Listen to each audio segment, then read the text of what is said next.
Reading through the Bible in a year, October 17th, 1 Kings chapter 20, 1 Thessalonians chapter 3, Daniel 2, and Psalm 106. Now Ben-Hadad, king of Aram, gathered all his military force, and there were 32 kings with him, and horses and chariots, and he went up and besieged Samaria and fought against it. Then he sent messengers to the city to Ahab, king of Israel, and said to him, "Thus says Ben-Hadad, your silver and your gold are mine, and your most beautiful wives and children are also mine." Then the king of Israel answered and said, "It is according to your word, my lord, O king. I am yours and all that I have." Then the messengers returned and said, "Thus says Ben-Hadad, surely I sent to you, saying, you shall give me your silver and your gold and your wives and your children. But about this time tomorrow I will send my servants to you, and they will search your house and the houses of your servants, and whatever is desirable in your eyes they will put in their hand and carry away." Then the king of Israel called all the elders of the land and said, "Please know and see how this man is looking for trouble. For he sent to me for my wives and my children, and my silver and my gold, and I withheld nothing from him." And all the elders and all the people said to him, "Do not listen or consent." So he said to the messengers of Ben-Hadad, "Say to my lord the king, all that you sent for to your servant at the first I will do, but this thing I cannot do." And the messengers departed and brought him word again. Then Ben-Hadad sent to him and said, "May the gods do to me and more also, if the dust of Samaria will be sufficient for a handful of all the people who follow me." Then the king of Israel answered and said, "Speak to him. Let not him who girds on his armor boast like him who takes it off." Starting over, that sounded weird. "Let not him who girds on his armor boast like him who takes it off." Now, it happened that when Ben-Hadad heard this message, as he was drinking with the kings in the booths, the booths being tents or tabernacles, that he said to his servants, "Station yourselves." So they stationed themselves against the city. Now behold, a prophet approached Ahab, king of Israel, and says, "Thus says Yahweh, have you seen all this great multitude? Behold, I will deliver them into your hand today, and you shall know that I am Yahweh." Now, why would God do this great thing to them? Why would he save them out of all this trouble? For the same reason that we've seen him do this before. In order to, he showed himself to Jeroboam, son of Nebat, the first king of Israel, right? We've seen him stand up and save and help the people repeatedly when they have led themselves into sin and destruction. Why? So that God would be the one to be glorified in their restoration. We read this through the book of Judges repeatedly. How God only did these things to defend his name and his glory. And here he's doing the same thing to the people of Israel. He's going to defend them in this time, when they've only ever lived in destruction against Yahweh. This is the same Ahab who, his wife slaughtered as many of the as many of the prophets and priests that she could get her hands on, the true prophets and priests to Yahweh. She slaughtered them all. These are the people who set up worship of Baal in temples and Asherah everywhere in the land, leading the people to more and more idolatry. And here God is saying, "I will defend you. It will be me who will do this for you, so that you will know that I am Yahweh. I am the God of Israel." Verse 14. And Ahab said, "By whom?" So he said, "Thus says Yahweh, by the young men of the rulers of your provinces." Then he said, "Well, who shall begin the battle?" And he said, You. Then he mustered the young men of the rulers of the provinces, and there were 232. And after he mustered all the people, even all the sons of Israel, 7,000. And they went out at noon, while Ben-Hadad was drinking himself drunk in the booths with the 32 kings who helped him. And the young men of the rulers of the provinces went out first. And Ben-Hadad sent out, and they told him, saying, Men have come out from Samaria. Then he said, If they have come out for peace, take them alive. Or if they have come out for war, take them alive. So these went out from the city, and the young men of the rulers of the provinces, and the military force which followed them. And they each struck his man, and the Arameans fled, and Israel pursued them. And Ben-Hadad, the king of Aram, escaped on a horse with his horsemen.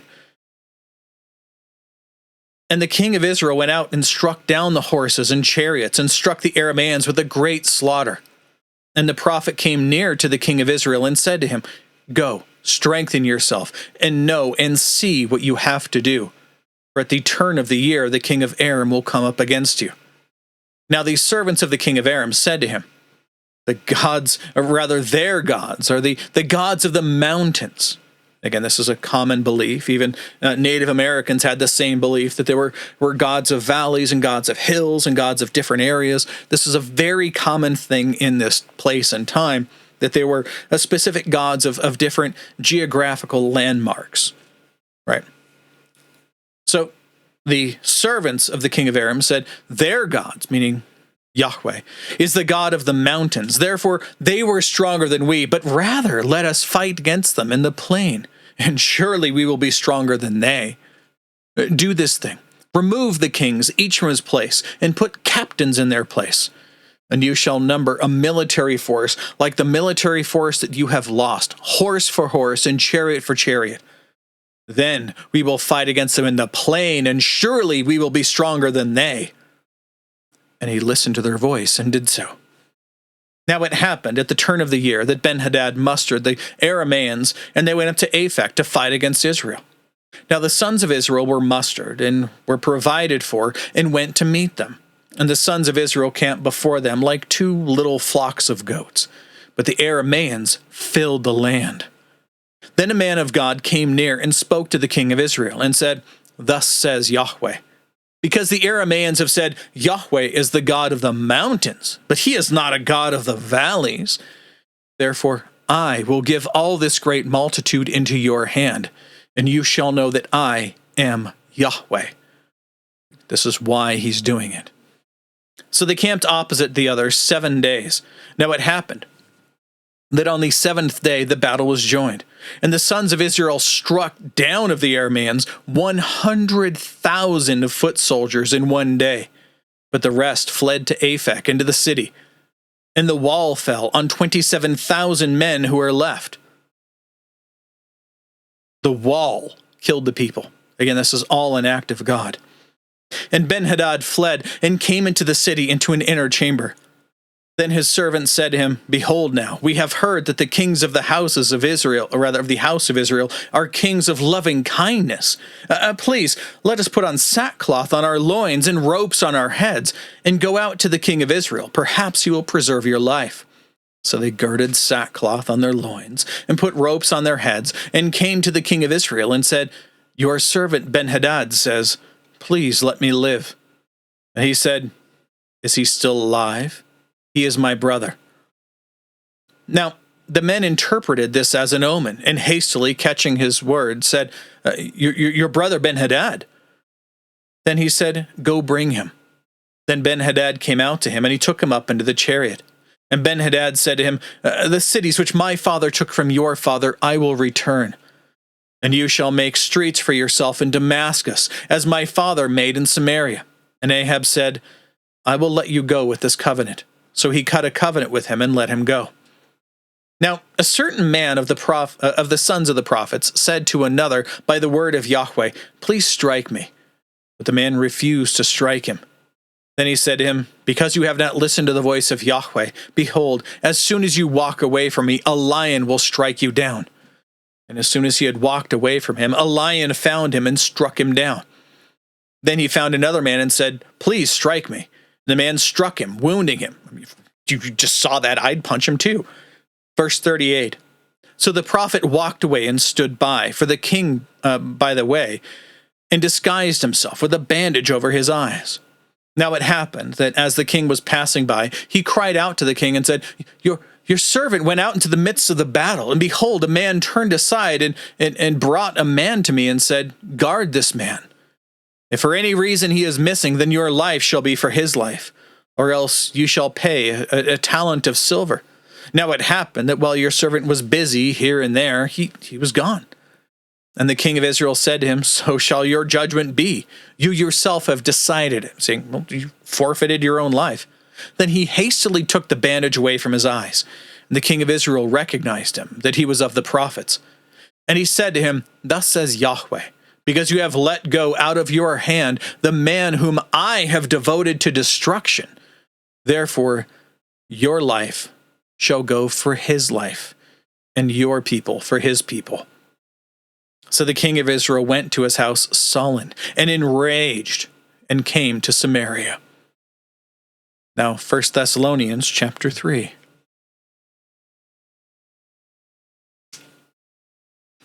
Paul continues, Therefore, when we could endure it no longer, we were pleased to be left behind at Athens alone.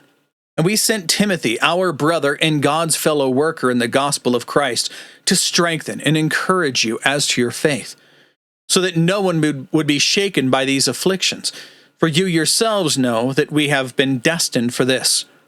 For indeed, when we were with you, we kept telling you in advance that we were going to suffer affliction, just as it happened, and as you know. For this reason, when I could endure it no longer, I also sent to know about your faith, lest somehow the tempter has tempted you, and our labor be in vain. But now that Timothy has come to us from you, and has brought us good news of your faith and love, that you always remember us kindly, longing to see us just as we also long to see you. For this reason, brothers, in all our distress and affliction, we were comforted about you through your faith. For now we really live, if you stand firm in the Lord. For what thanks can we render to God for you in return for all the joy with which we rejoice before our God because of you? As we night and day keep praying most earnestly, that we may see your face and may complete what is lacking in your faith. Now, may our God and Father himself and Jesus our Lord direct our way to you. And may the Lord cause you to increase and abound in love for one another and for all people, just as we also do for you, that he may strengthen your hearts, blameless in holiness, before our God and Father, at the coming of our Lord Jesus with all his saints. Now, Daniel chapter 2.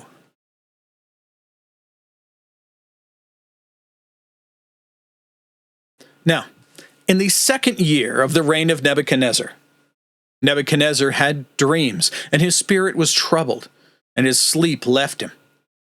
Then the king said to call in the magicians, the conjurers, the sorcerers, and the Chaldeans to tell the king his dreams. So they came in and stood before the king. Then the king said to them, I had a dream, and my spirit is troubled to know the dream. Well, then the Chaldeans spoke to the king in Aramaic, O king, live forever. Say the dream to your servants, and we will declare its interpretation. Then the king answered and said to the Chaldeans, The word from me is firm. If you do not make known to me the dream and its interpretation, you will be torn limb from limb, and your houses will be made a rubbish heap. This is very shrewd. He's checking to see if they actually are, able to do this thing. I love it. Verse 6. But if you declare the dream and its interpretation, you will receive from me gifts and a reward and great glory. Therefore declare to me the dream and its interpretation. Well, they answered a second time and said, let the king say the dream to his servants, and we will declare the interpretation. Well, the king answered and said, I know for certain that you are buying time, inasmuch as You have seen the word that is from me is firm, that if you do not make the dream known to me, there is only one law for you. Indeed, you have agreed together to speak lying and corrupt words before me until the time is changed. Therefore, say the dream to me, that I may know that you can declare to me its interpretation. The Chaldeans answered the king and said that there is not a man on earth who is able to declare the matter for the king, inasmuch as no great king or powerful ruler has ever asked about a matter like this from any magician, conjurer, or Chaldean. Moreover, the matter which the king asks is difficult, and there is no one else who could declare it to the king except God's, whose dwelling place is not with the flesh. Because of this, the king became indignant and very furious, and said for them to destroy all the wise men of Babylon.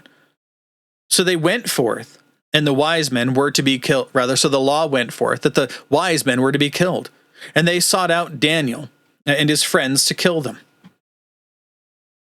Then Daniel replied with discretion and discernment to Arioch, the captain of the king's bodyguard, who had gone forth to kill the wise men of Babylon. And he answered and said to Arioch, a powerful official for the king, "For what reason is the law from the king so urgent?" And Arioch made known the matter to Daniel. So Daniel went in and sought from the king that he would give him time, in order that he might declare the interpretation to the king. Then Daniel went to his house and made the matter known to his friends Hananiah, Mishael, and Azariah, so that they might seek compassion from the God of heaven concerning this mystery, so that Daniel and his friends would not be destroyed with the rest of the wise men of Babylon. Then the mystery was revealed to Daniel in a night vision. We call them dreams.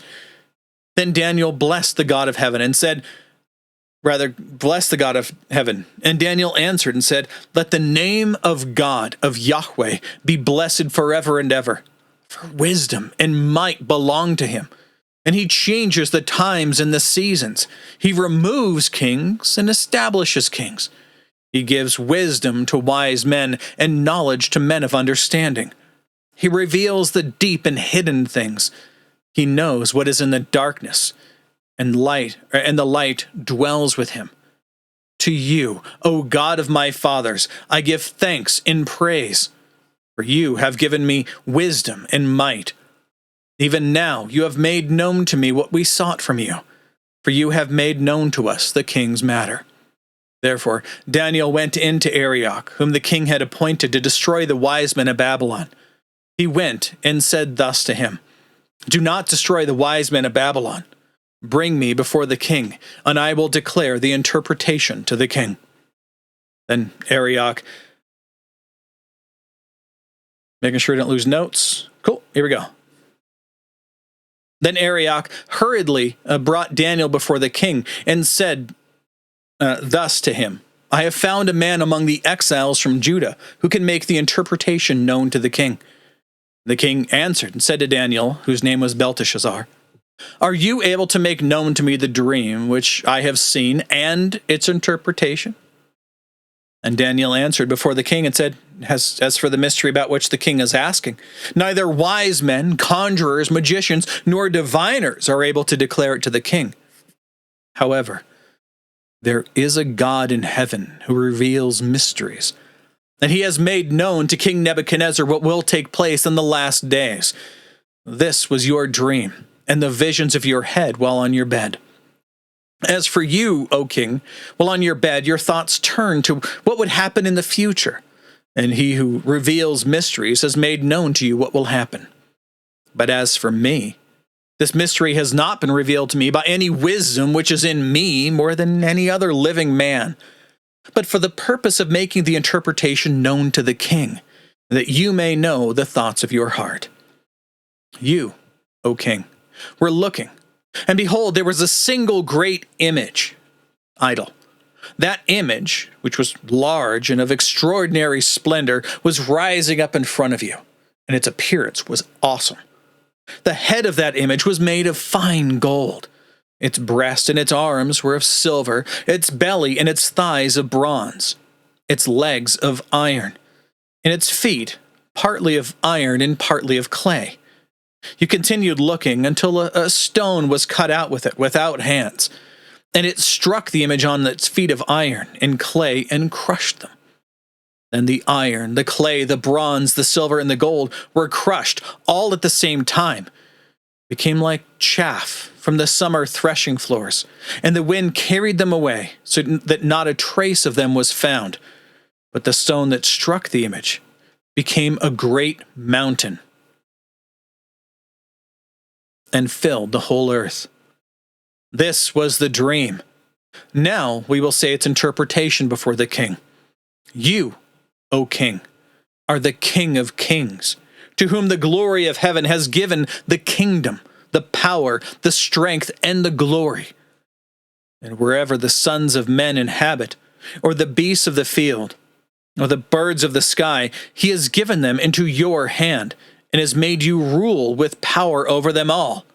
You are the head of gold. But after you there will arise another kingdom inferior to you.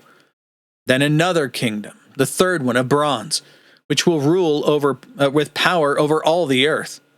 Then there will be a fourth kingdom, as strong as iron, inasmuch as iron crushes and shatters all things. So, like iron that breaks in pieces, it will crush and break all these in pieces. Now, in that you saw the feet and toes, partially of potter's clay and partially of iron, it will be a divided kingdom, but it will have in it the toughness of iron, inasmuch as you saw the iron mixed with common clay. And as the toes of the feet were partly of iron and partly of clay, so some of the kingdom will be strong, and some of it will be brittle.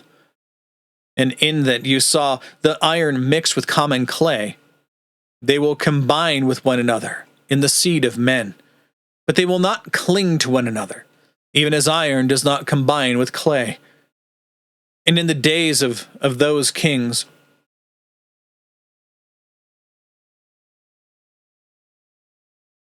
one moment. And in the days of those kings, the God of heaven will cause a kingdom to rise up, which will never be destroyed. And that kingdom will not be left for another people. It will crush and put an end to all these kingdoms. But it will itself stand forever. Inasmuch as you saw that a stone was cut out of the mountain without hands, and that it crushed the iron, the bronze, the clay, the silver, and the gold. The great God, this is Yahweh, has made known to the king what will happen in the future. So the dream is certain, and its interpretation is trustworthy. I'm bringing up the rest of the notes here for you that explain what this is. This is a great section to look through. This is the traditional view of Daniel's visions, where the vision of the statue, we're going to get to the vision of the tree in chapter 4, the vision of the 4 beasts in chapter 7, and another one of the ram and the goat in chapter 8. The Babylonian Empire, from 625 to 539 BC, is the head of gold.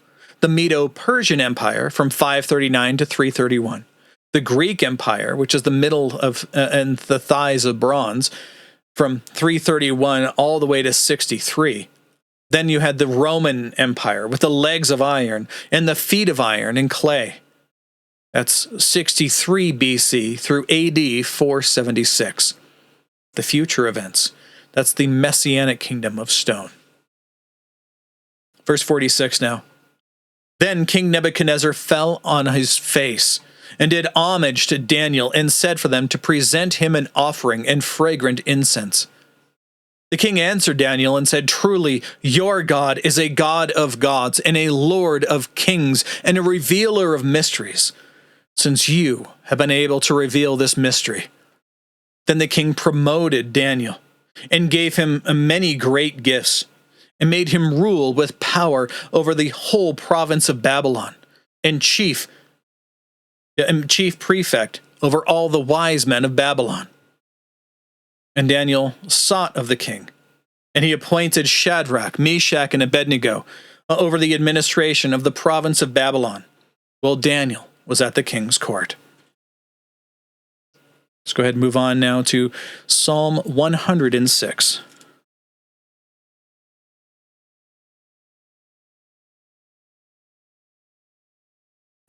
Praise Yah.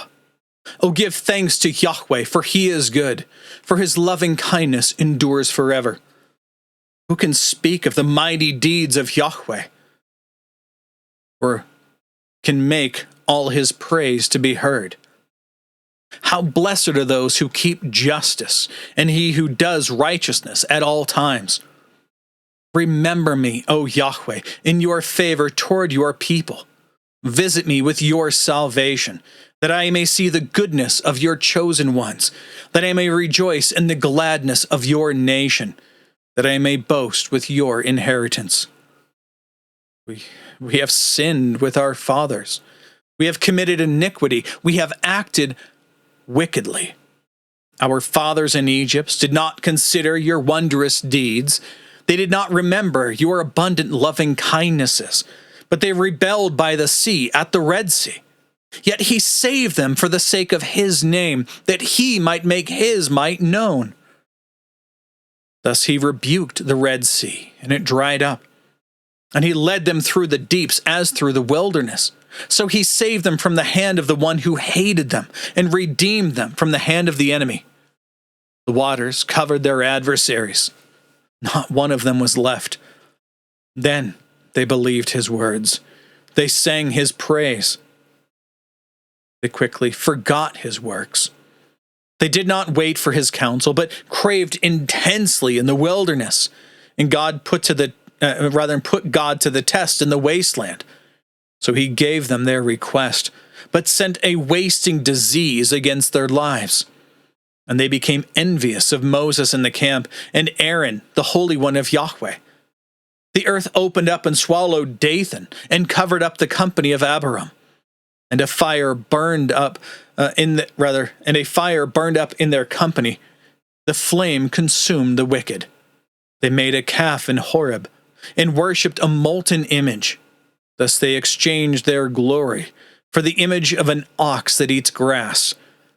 They forgot God their Savior, who had done great things in Egypt, wondrous deeds in the land of Ham, and awesome things by the Red Sea. Therefore, he said that he would destroy them, had not Moses, his chosen one, stood in the breach before him, to turn away his wrath from eradicating them. Then they despised the pleasant land, and did not believe in his word, but grumbled in their tents. They did not listen to the voice of Yahweh. So he swore to them to make them fall in the wilderness, to make their seed fall among the nations, and to scatter them in the lands. Then they joined themselves to Baal Peor, and ate sacrifices offered to the dead.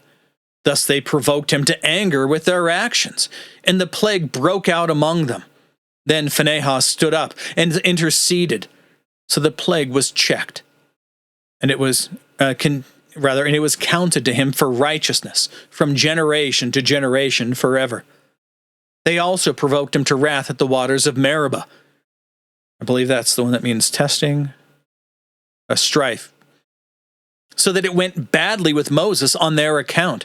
Because they were rebellious against his spirit, he spoke rashly with his lips.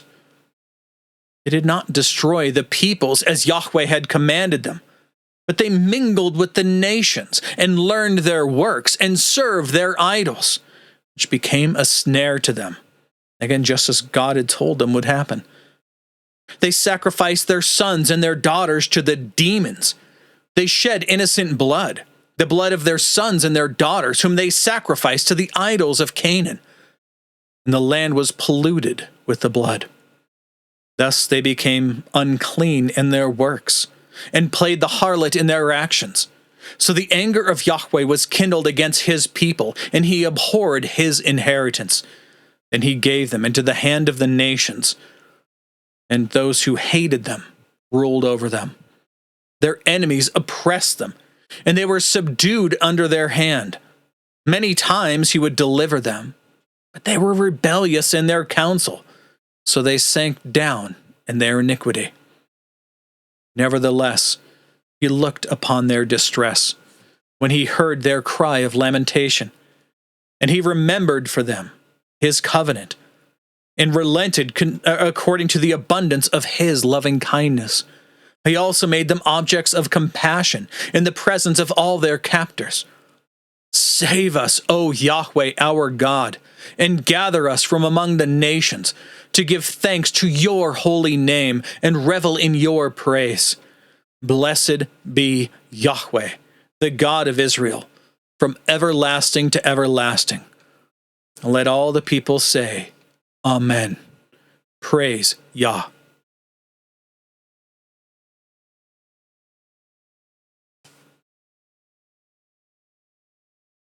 It's a great psalm to read through. That is all for today. That's all the reading. That's all the text. That's all the notes. God willing, we'll be back tomorrow. Behold, the word of the Lord.